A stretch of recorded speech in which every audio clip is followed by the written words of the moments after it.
नमस्ते विद्यार्थियों, डॉक्टर कीर्ति की हिंदी की दुनिया में आपका स्वागत है। आज मैं आपके लिए कक्षा 10वीं अंतर भारतीय मराठी इसमें से पहली इकाई से तीसरा लेसन अनाथांची आई यह लेकर आई हूँ, जिसे लिखा है सिंधुताई सपकाळ जी ने।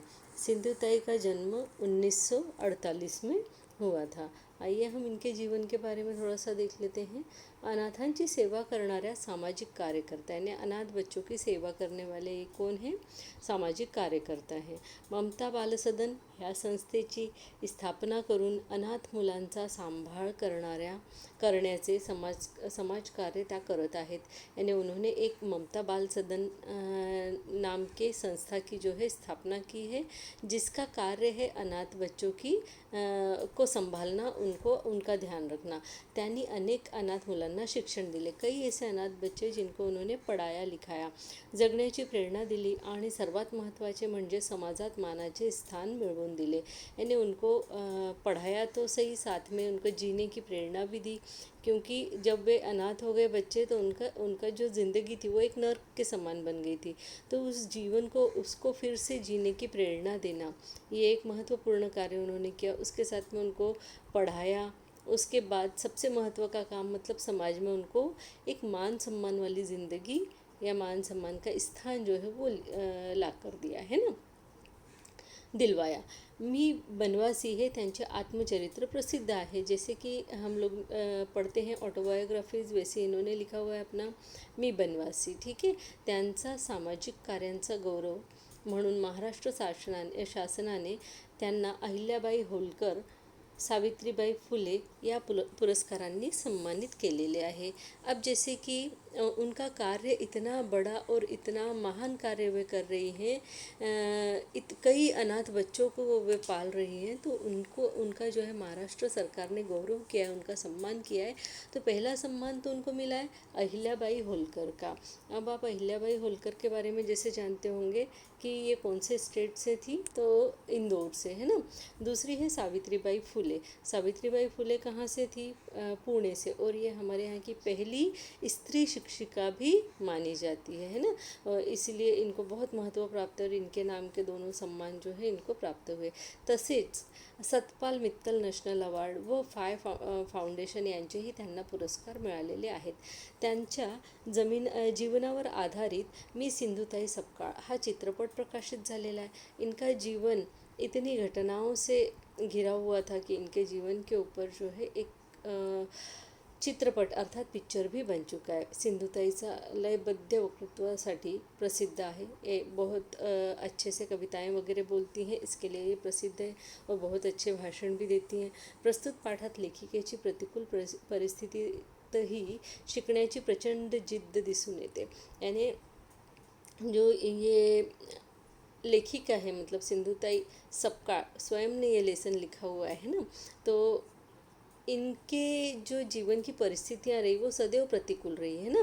यानी इन्होंने सदैव क्या किया, बहुत इनका जो जीवन रहा वो दुखों से, संघर्षों से भरा हुआ रहा, और इसलिए जो है उसमें भी इनके अंदर जो पढ़ने की जिद्द थी वो बनी हुई रही, और इसलिए आज ये हमारे सामने जो बनकर खड़ी है वो सिर्फ इसीलिए, है ना।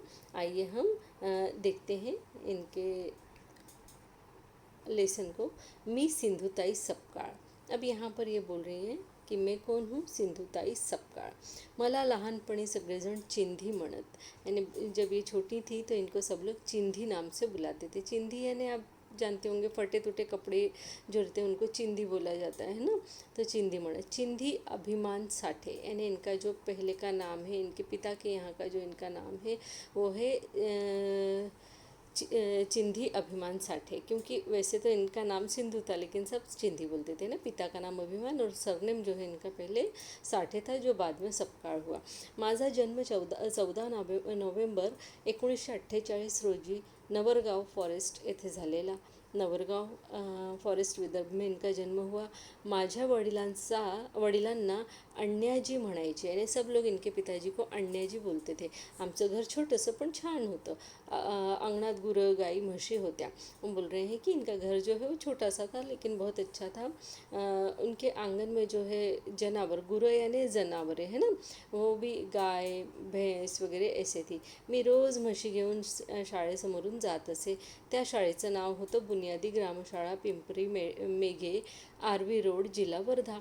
ये बोलते हैं कि रोज़ जब मैं अपनी म्हशी मतलब भैंसों को लेकर स्कूल के सामने से जाती थी, तब मैं जिस स्कूल के सामने से जाती थी उसका नाम क्या था, बुनियादी ग्रामशाळा पिंपरी मेघे। शाळा म्हणजे एक भला मोठा हॉल होता। वो बोल रहे कि स्कूल यानी क्या, तो एक बहुत बड़ा सा हॉल, धान्य ठेवायला गोडाऊन बांधतात ना तसा, यानी अगर हम लोग अनाज के भंडार के लिए जो गोडाऊन बनाते हैं उस तरह का। वर कौलं असलेला, समोर एक छान भल्या मोठं चाफ्याचं झाड होतं। वो बोले कि ऊपर जो है कौलारू वो हॉल था, यानी ऊपर कौल बने हुए थे, न कि छत थी, है ना। समोर एक छान भलं मोठं चाफ्याचं झाड होतं। चाफे के फूल का झाड था जिसको चंपा हम लोग बोलते हैं। त्याची टपोरी पांढरी शुभ्र फुलं शाळेच्या अंगणात पडलेली असायची।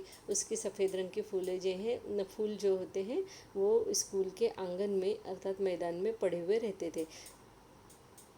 म्हशी घेऊन जाताना शाळेपाशी आले की मी म्हशी घेऊन शाळेपुढे थांबत असे।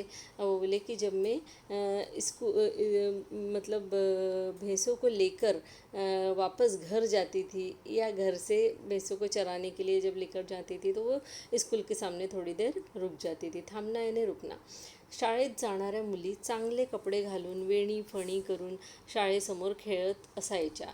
वो बोल रहे कि स्कूल के सामने मैदान में लड़कियां अच्छे कपड़े पहनकर बाल वगैरह, वेणी फणी मतलब बाल वगैरह बनाकर अच्छे से खेल रही होती थी। काही जणी झाडाखाली बसून अभ्यास करत असायच्या। कोई बच्चे स्कूल के सामने खड़े रहकर पढ़ाई करते थे। तेव्हा मला वाटायचं आपण पण शाळेत जावं। तब सिंधुताई सपकाळ को ऐसा लगा कि आपण मतलब मैं भी स्कूल जाऊं। मी एकदा अण्णाजीला म्हटलं, उन्होंने कहा कि मैंने एक दिन अपने पिताजी से कहा, अण्णाजी मला शाळेत जाऊन शाळा शिकायची आहे, मतलब मुझे स्कूल में जाकर स्कूल पढ़ना है। चुली पुढं बसून भाकरी करणाऱ्या आईनं हे ऐकलं आणि ती तरा बाहेर आले। बोले कि चूल्हे के सामने बैठकर मेरी माँ रोटी बना रही थी, उसने मेरी ये बात सुनी और वो एकदम तरा मतलब जोर से जल्दी चलती हुई बाहर आई। चिंधे काय म्हणलीस, उन्होंने बोला कि चिंधे, उनको जैसे चिंधे कहा जाता है कि चिंधी काय म्हणलीस, यानी क्या बोली तू, शाळेत जायचे, स्कूल में जाएगी आणि रोज म्हशी कोण सांभाळेल और रोज ये भैंसों को कौन संभालेगा। आपल्या साठेच्या घराण्यात अजून कुणी शाळेची पायरीसुद्धा चढलं नाही। और वो बोलने लगी कि अभी तक हमारे साठे घराने में किसी ने भी स्कूल की सीढ़ियों को नहीं चढ़ा, यानी स्कूल को टच तक नहीं किया। यानी कितना अभिमान उस समय न पढ़ने का हुआ करता था, देखिए। आणि शाळेत जायचं म्हणते शाणी, और बोले कि हमारे यहाँ किसी ने स्कूल की अभी तक सीढ़ियाँ भी नहीं चढ़ी और तू स्कूल जाने का बोलती है, शहाणी यानी बड़ी होशियार है, ऐसा। अण्णाजी आईचं ऐकत होते। उनके पिताजी जो है उनकी माँ का सब सुन रहे थे पण काहीच बोलत नव्हते, पर वो कुछ भी बोल नहीं रहे थे। मी रडायला लागले, सिंधुताई बोली, मैं रोने लगी, पण माझं कोणी ऐकत नव्हतं। माझे वडील म्हणाले गप बस। उनका कोई सुन नहीं रहा था और उनके पिताजी ने उनसे कहा कि चुप बैठ, गप बस मतलब चुप बैठ। त्यांना कोणी रडलेलं आवडत नसे आणि उनके पिता को कोई रोया हुआ बिल्कुल पसंद नहीं आता था। माझे वडील अभिमान साठे, उन्होंने कहा मेरे पिता का नाम अभिमान साठे, नावाप्रमाणेच अभिमान वटावा असे होते ते। बोले नाम के जैसा ही अभिमान हमें लगे ऐसे वो थे। दुसरे दिवशी ते मला शाळेत घेऊन गेले आणि त्यांनी माझं नाव शाळेत घातलं। बोले दूसरे दिन वो मुझे स्कूल ले गए और स्कूल में मेरा नाम लिखवा दिया। वयाच्या 9व्या वर्षी मी शाळेत गेले। जब मैं 9 साल की हो गई थी तब मैं पहली बार स्कूल में गई। गावातलेच वांदिले गुरुजी मुख्य अध्यापक होते। बोल रहे गाँव में ही जो वांदिले गुरुजी रहते थे वही वहाँ के कौन थे, मुख्य अध्यापक यानी कि प्रिंसिपल थे, हेड सर थे, है ना।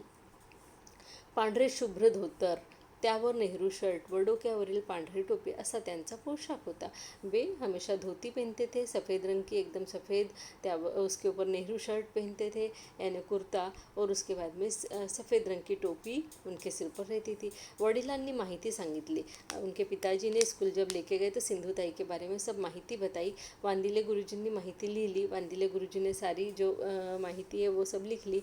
अण्णाजींचा त्यावर अंगठा घेतला, यानी वो सही तो कर नहीं सकते थे क्योंकि जैसे उनकी माँ ने बताई चुकी है कि उनके यहाँ से कोई स्कूल कभी गया ही नहीं, तो उन्होंने वहाँ अंगूठा लगाया। शाळेत नाव घातलं, यानी स्कूल में नाम डाल दिया, यानी लिखवा दिया है ना। अभी क्या हुआ, तरी म्हशी सांभाळायला जावंच लागायचं। वो बोल रहे अब शाळा शुरू झाली, और उसके बाद में भी क्या है, उनको भैंस संभालने के लिए, उनको चराने के लिए वगैरह लेके जाना पड़ता था। सकाळी शाळा भरायच्या वेळी मला घंटा ऐकू येत असे। बोले जब स्कूल सुबह भरती थी, यानी स्कूल में बच्चे आते थे, तब मुझे स्कूल चालू होने की घंटी सुनाई देती थी। मला शाळेत जावंसं वाटे। बोले मुझे स्कूल जाने की बड़ी इच्छा होती थी, पण जाता येत नसे, पर जाते नहीं आता था।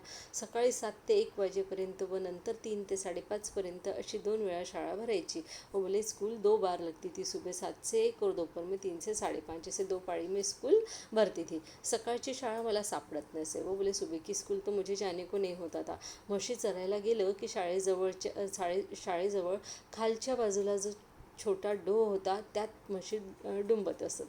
वो बोले जब मैं स्कूल के सामने से भैंसों को चराने के लिए लेके जाती थी, तो स्कूल के नीचे की बाजू में, खालच्या बाजूला मतलब नीचे की बाजू में जो छोटा सा डो होता, डो मतलब खड्डा, डबरा जिसको बोलते, त्यात म्हशी डुंबत असत। उसमें भैंसें डूब के बैठ जाती थी। भैंसों को पानी में डूब के बैठना बड़ा अच्छा लगता है ना, कीचड़ के जगह में, तो वो उसमें डूब के बैठ जाती थी। मग मी 2 तास निवांत होत असे। और फिर जब वो उस पानी के डबके में भैंसें बैठ जाती थी, तो सिंधुताई जो है वो अब 1-2 घंटे के लिए निवांत हो जाती थी, यानी फ्री हो जाती थी। तेव्हा शाळेचा राहिलेला अर्धा वेळ मी पाटीचा फुटका तुकडा आणि फाटकं पुस्तक घेऊन शाळेत जात असे।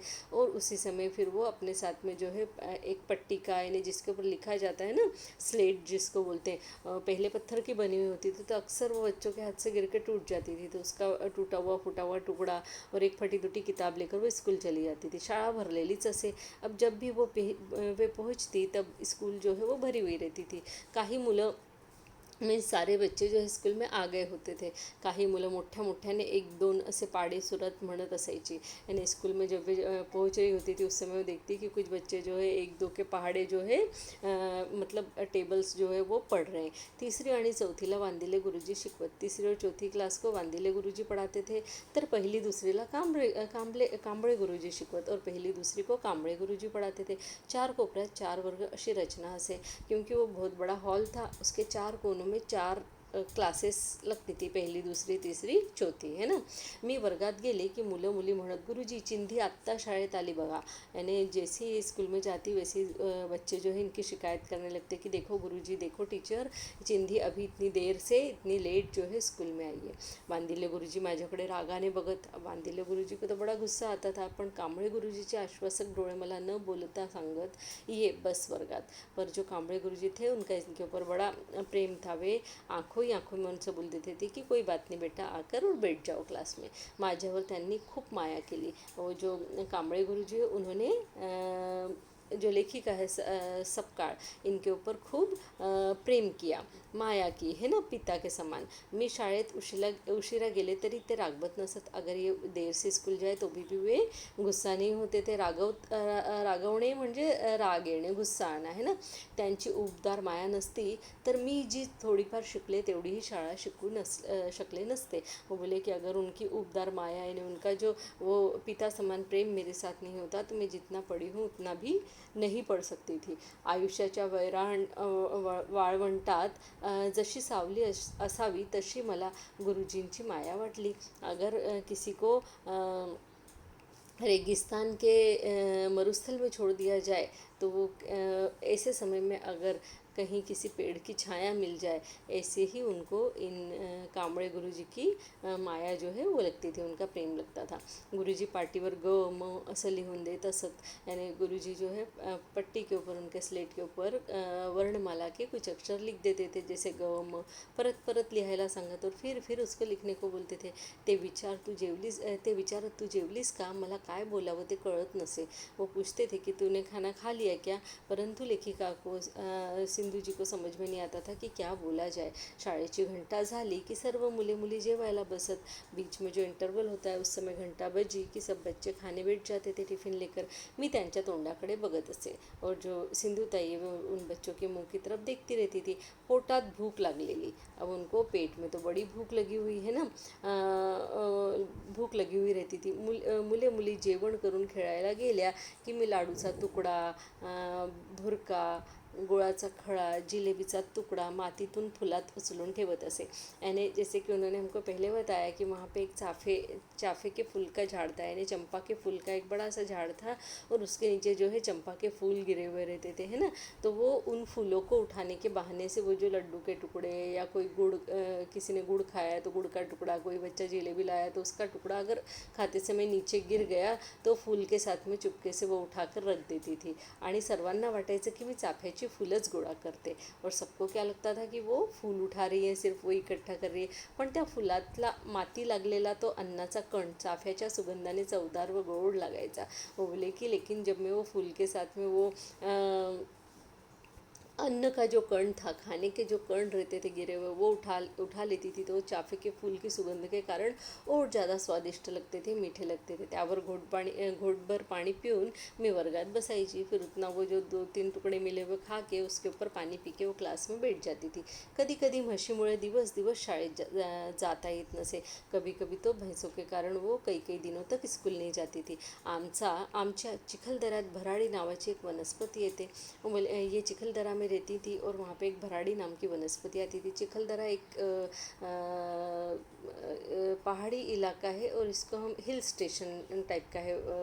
ये कौन से ज़िले में आता है, तो विदर्भ में आता है. ठीक है. चांगलं तळ हाता एवढं मोठं पान असत. यानी जो वहाँ पर भराड़ी नाम की एक वनस्पति अर्थात एक पौधा होता था, उसका पत्ता जो है तळ हाता एवढा, मतलब अपने हाथ के हथेली के इतना बड़ा उसका पत्ता होता था. त्याला खाली एक काटा असतो और उस पत्ते के जस्ट नीचे उस झाड़ में जो है काटा रहता था. त्या भराड़ीचा काटा हे माझे पेन व भराड़ीचं पान हा माझा कागद असे. वो बोले कि वो जो भराड़ी का काटा रहता था वो उनके लिए पेन के समान कार्य करता था और भराड़ी का जो पत्ता रहता था वो पत्ता उनका कागज होता था. यानी ये उसी के ऊपर लिख कर वे पढ़ाई करती थी. म्हशी मागे जात जात अ आ ई उ अशी अक्षरं लिहिणं मी शिकू लागले. अब वो भैंसों के पीछे चल कर उनके पीछे घूम कर वो ये अक्षरे लिखना सीख गए. असं निसर्गाच्या सोबतीनं लिहिलं म्हणून शिकलेलं कधीच विसरता आलं नाही. वो बोले ऐसे में नेचर के साथ में हमेशा रही और इसीलिए मुझे जो है निसर्ग के साथ में रहकर पढ़ने के कारण जो भी मैंने पढ़ा, जो भी मैंने सीखा, वो मैं आज तक कभी भी नहीं भूली. अशी हाफ टाइम शाळा करीत मी 4थीपर्यंत आले. वो बोले कि ऐसे ही हाफ टाइम थोड़ी देर के लिए जाकर मैं 4थी तक पढ़ ली. गोपुरीला केंद्रशाळा काय होती तिथे 4थीची परीक्षा होती. मी पास झाले. गोपुरी वहाँ पे एक जगह है, वहाँ पे केंद्र यानी सेंट्रल स्कूल था जहाँ से उन्होंने 4थी की परीक्षा पास की. शाळेत रिझल्ट आणायला गेले तर वांदिले गुरुजी म्हणाले, चिंधे तू पास झालीस, आता चिंधी नावाची चिमणी उडून जाणार.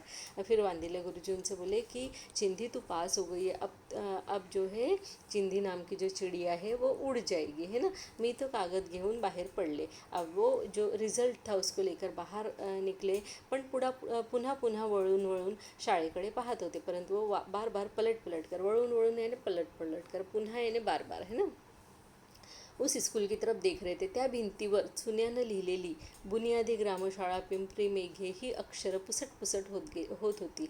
यानी जब वो उस स्कूल की तरफ पलट कर देख रही थी तो वो जो उसके ऊपर उस दीवार के ऊपर जो चूने से स्कूल का नाम लिखा था, बुनियादी ग्रामशाळा पिंपरी मेघे, ही अक्षर पुसट होती थी. यानी धुंधली से उनको दिखाई देने लग रही थी. क्यों? क्योंकि उनकी आंखों में आंसू भरे हुए थे.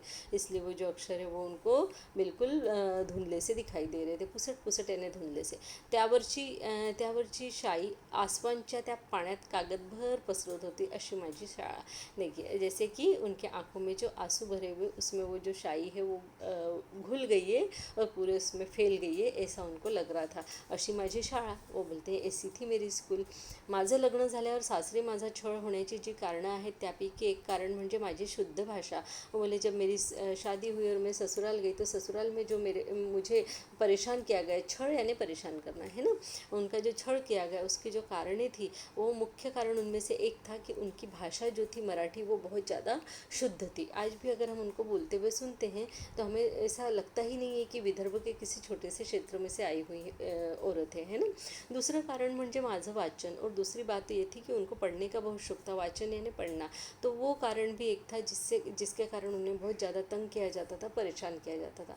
माझ्या सासरी शिक्षणाचा गंधही नव्हता. सासरचे लोग अशिक्षित, अक्षर शत्रुच. अब वो बोले कि मेरे ससुराल में किसी को पढ़ाई लिखाई की खुशबू तक पता नहीं थी कि कैसी होती है. सासरचे लोग कसे तर अशिक्षित यानी बिल्कुल पढ़े लिखे नहीं थे, अक्षर शत्रुच यानी अक्षरों के दुश्मन, इस तरीके से. अब देखा जाए तो उनके मायके में भी कोई पढ़ा हुआ नहीं था और उनके ससुराल में भी कोई पढ़ा हुआ नहीं था. दोनों जगह लोग समान अशिक्षित, अक्षर शत्रू है ना.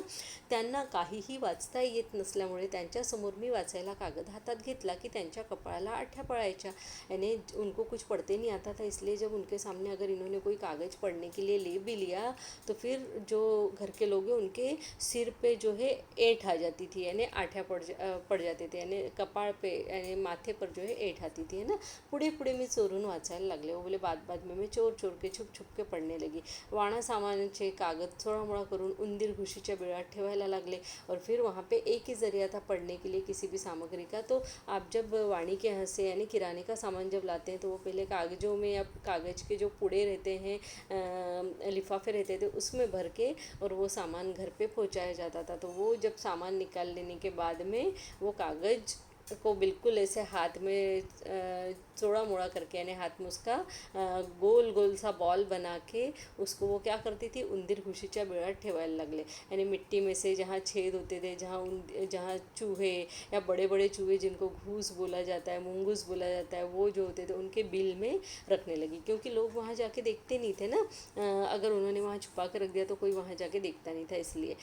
एकदा गदिमांची एक कविता छापलेला एक कागद सापडला. अब उन्होंने बोला कि एक बार क्या हुआ कि ऐसे ही सामान के साथ में जिसमें सामान भर के आया था उस कागज़ में गदिमा की एक कविता छपी हुई थी. और वो थी, मावलीच्या दुग्धापरी आले मृगाचे तुषार, भुके जल्या तान्ह्यासम तोंडी पसरी शिवार.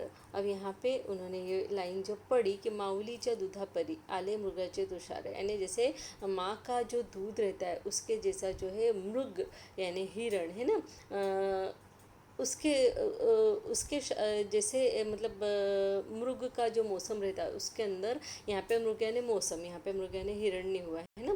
तो उसमें जो है ठंडे ठंडे तुषार यानी हवा में जो बर्फ़ के छोटे छोटे से कण रहते हैं वो उनके ऊपर पसर जाते हैं, ऐसा लगता है. तब भूखे जला तान्ह्या समव तोंड पसरी शिवार. और शिवार जो है ऐसे मुंह पसार के बैठते हैं जैसे भूखे हो, और उनको भूख लगने के बाद में वे अपने मुंह जो है बड़े बड़े खोल के बैठे हुए हो. तर मी वाचनाची भुकेली होतेच. वो बोले कि मुझे भी तो भूख लगी थी, किस चीज़ की, पढ़ने की.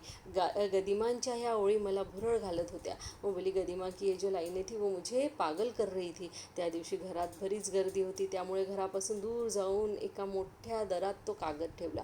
बोले उस दिन घर में इतनी गर्दी थी कि मैंने घर से थोड़े दूर जाकर जो है, बहुत लोग आए हुए थे घर में, तो उन्होंने वो कागज़ जो है बिल्कुल हाथ में जो है उसको चौड़ा मोड़ा करके और एक मोठ्या दरात, मतलब मोठा बड़ा सा बिल था चूहे का, उसमें ले जाकर वो रख दी. मात्र हाथाला मुंगूस चावला. वो बोले उस दिन क्या हुआ, लेकिन वो बिल में जैसे ही वो रखने के लिए गए, हाथ में जो है वो मुंगूस का बिल था, वो मुंगूस उनको काट खाया. कवितेतील मृगाच्या तुषारावर माझ्या रक्ताची धार शुरू झाली. अब जो कविता के रूप में उनके ऊपर जो ठंडी ठंडी फुहार हो रही थी, वो उसके ऊपर जो है अब रक्त जो खून है उसकी धार शुरू हो गई, यानी वो जो खून है उसकी धार उनको तुषार के समान लगने लगी. जणू माझ्या अडचणीवर माझ्या ज्ञानतृषेचा अभिषेकच झाला. अब वो बोले कि मेरे ऐसा लगा जैसे कि मेरे इतनी तो अड़चनें आ रही है पढ़ने में, और उस अड़चन के ऊपर ये जो है एक और अड़चन आ गई, जो खून है उनके हाथ से निकलने लगा. यानी अब जो है वो पढ़ नहीं पाएंगी, वो कागज़ ख़राब हो गया होगा, और सब पूछेंगे घर में कि ये हाथ में क्या हुआ वगैरह, इस तरीके से, है ना. और वो बोलेंगी कि मंगूस ने काटा, तो वो क्यों काटा, वहाँ क्यों गई थी, तो इसलिए वो डर गई. मला वाचनाची इतकी आतून ओढ का असावी. वो बोले कि इतना मैं जोखिम लेकर पढ़ती हूँ, क्यों मुझे इतना अंदर से पढ़ने के प्रति इतनी आसक्ती क्यों है, ओढ यानी खिंचाव क्यों है. मी प्रवाहाच्या उलट वाहत असल्यामुळे मला हा त्रास होत होता. अब बोले कि उस समय का ज़माना ऐसा था, कोई पढ़ा लिखा ही नहीं था, कोई पढ़ाई के लिए सोचता ही नहीं था, और शायद मैं उस समय उस प्रवाह के उल्टा सोच रही थी. यानी जब कोई पढ़ने लिखने के बारे में नहीं सोचता है, उस समय मैं पढ़ने लिखने का सोच रही थी. शायद इसीलिए मुझे ये सारी तकलीफ़ें हो रही थी, त्रास हो रहा था, है ना. मी प्रवाहात झोकून दिलं नाही स्वतःला. मला सापडलेली शिक्षणाची अनोखी पावलं ठेचकाळत रक्तबंबाळ होत मी चालत राहिले. वो बोले कि मैंने इस प्रवाह में यानी अशिक्षितों के बीच में अपने आप को झोंक नहीं दिया, सब कुछ मेरा ख़त्म नहीं कर दिया, बल्कि मुझे जो पढ़ाई की, शिक्षण की, यानी अध्ययन की जो अनोखी पाउलवाट, यानी एक अनोखा मुझे रास्ता मिल गया था. पाउलवाट यानी रास्ता, है ना, जिस पर चला जा सके. तो वो जो रास्ता मिल गया था उस पर मैं गिरते पड़ते, ठेचकाळत मतलब गिरते पड़ते, रक्तबंबाळ यानी खुना खच्चर होते हुए भी चलती ही रही. एका रात्री घरच्यांनी घराबाहेर काढलं. एक दिन उनके घर के लोगों ने, ससुराल वालों ने उनको घर के बाहर निकाल दिया, गावाबाहेर पाठवून दिलं. और घर के बाहर ही नहीं तो गांव से भी बाहर उनको निकाल दिया, है ना. गावाबाहेर पाठवून दिलं, गांव से बाहर भेज दिया. पाठवणे म्हणजे भेजणे. मी एकटी बाई, वो बोले मैं एकदम अकेली. जवळ एक लहान तान्हे बाळ, और साथ में उनका छोटा सा, बिल्कुल गोदी में जो था वो बच्चा भी था. मी खऱ्या अर्थाने तेव्हा अनाथ झाले होते. वो बोले कि अनाथ होना किसको कहते हैं, ये उस दिन मुझे पता पड़ा, क्योंकि अब मैं सचमुच में अनाथ हो गई थी. क्योंकि न अब मेरे ससुराल वाले मेरे साथ थे, न ही मेरे मायके वाले मेरे साथ में थे. मेरे हाथ में एक छोटा सा बच्चा, और मैं गांव के बाहर अकेली अनाथ, न वहाँ कोई पहचान का, न कोई, है ना. पण माझ्यातली स्त्री शक्ति जागृत झाली. वो बोले इतना होने के बाद जब मैंने अपने आप को फील किया कि मैं अनाथ हो गई हूँ, तभी मेरे अंदर की जो स्त्री शक्ति है वो जाग गई. आणि मी अनाथ झाले तरी रडून चालणार नव्हतं. वो बोले कि मैं अनाथ हो गई तो क्या हुआ, अब रो के थोड़ी कोई काम चलने वाला है. काय करावं ते मला कळत नव्हतं. अब वो बोल रही है कि मुझे बिल्कुल समझ नहीं आ रहा था कि क्या करूं क्या न करूं, पण निश्चयानं ठरवलं. पर उन्होंने अब निश्चय कर लिया, और ये ऐसा निर्धार केला, मतलब ऐसा निर्धार कर लिया, आपण अनाथ राहायचं नाही. यानी अपन अब अनाथ बिल्कुल नहीं रहेंगे, स्वनाथ व्हायचं, यानी खुद के नाथ खुद बनेंगे. जणू पुढे मला अनेक अनाथांची आई व्हायचं होतं. जैसे कि मुझे ऐसा लग रहा था जैसे कि मुझे आगे जाकर बहुत सारे अनाथ बच्चों की जो है माँ बनना था. इसीलिए वो क्षण, वो दिन, वो समय उनके जीवन में आया था. तो सिंधुताई सपकाळ का जो जीवन है कितना कठिनाइयों से भरा हुआ था, वो हमने देखा. आज उनकी जो संस्था है ममता बाल सदन, उसमें हजारों लाखों बच्चे अनाथ पढ़ रहे हैं, और उनके ये बाल सदन देखने के लायक है. उनकी संस्था आज हमारे देश के कई भागों में है, यानी उसकी कई शाखाएं हैं, और आज ये स्त्री बड़े मान और सम्मान के साथ पूरे देश में जानी और समझी जाती है. तो सिंधुताई सपकाळ जी के इस जीवन की गाथा को हम न भूलें. इन्होंने अगर बहुत परेशानियों में से कुछ प्राप्त किया है, तो फिर इतनी परेशानियां तो शायद हमारे सामने नहीं आती है कि हम जीवन में उसके लिए रोते बैठे और सब कुछ छोड़ दें. तो इनसे हमको जीवन की प्रेरणा लेनी चाहिए, जो शून्य में से विश्व खड़ा कर सकती है ना. जिसने एक बच्चा नहीं, कईयों लाखों बच्चे पाले हैं. हम एक बच्चे से परेशान हो जाते हैं, हम स्वतः अपने आप से परेशान हो जाते हैं. तो इनके जीवन से हमको प्रेरणा लेना चाहिए कि ऊंच नीच, धूप छाँव, सुख दुख, ये सब जीवन में आते ही रहते हैं, पर उन सुख दुखों को अपने जीवन में लक्ष्य के तरफ बढ़ने के लिए कैसे वापरा जाए, कैसे उसका यूज़ किया जाए, ये हमें सिंधुताई से सीखना चाहिए. जब वे अनाथ हो गई तो उन्होंने रो धोकर ये नहीं कहा कि मैं औरत हूँ, मेरे साथ छोटा बच्चा है, हाय अब मेरा क्या होगा, कोई मुझे साथ दो. बल्कि जब वे अनाथ हुई तो उन्होंने कहा मैं खुद अपनी नाथ बनूंगी, अपनी स्वामी मैं स्वयं बनूंगी, अपनी देखरेख मैं स्वयं करूंगी, और इस तरह से वे आगे बढ़ने शुरू हुई। और उनके साथ में सबसे पहले जो एक परिवार का एक बच्चा जब उनके साथ में आया और उसकी देखभाल उन्होंने शुरू की, और वहीं से उनको ये प्रेरणा मिली कि मुझे जो है जितने भी अनाथ बच्चे हों उनको अपने साथ में रखकर और उनके जीवन को एक नया लक्ष्य प्रदान करना है। इस तरीके से उन्होंने शुरुआत की और आज देखिए वो कहाँ पर है। तो हमें इनके जीवन से प्रेरणा जरूर लेना चाहिए। विद्यार्थियों, अब मुझे पूरी उम्मीद है कि सिंधुताई सपकाळ का ये लेसन अनाथांची आई ये आपको अच्छे से समझ में आ गया होगा। इसमें अगर कोई भी प्रॉब्लम हो तो आप मुझे पूछ सकते हैं कमेंट बॉक्स में लिखकर। अभी मेरे इस चैनल को लाइक करें, सब्सक्राइब करें, हो सके तो शेयर कीजिए। कमेंट बॉक्स में कमेंट लिखकर ज़रूर बताइए कि कैसा लगा। जब आप कमेंट लिखते हैं तो मुझे उससे बहुत ज़्यादा हौसला मिलता है दूसरे और ज़्यादा वीडियोस बनाने का, और उससे मुझे प्रेरणा भी मिलती है कि क्या करना चाहिए। तो धन्यवाद, नमस्ते।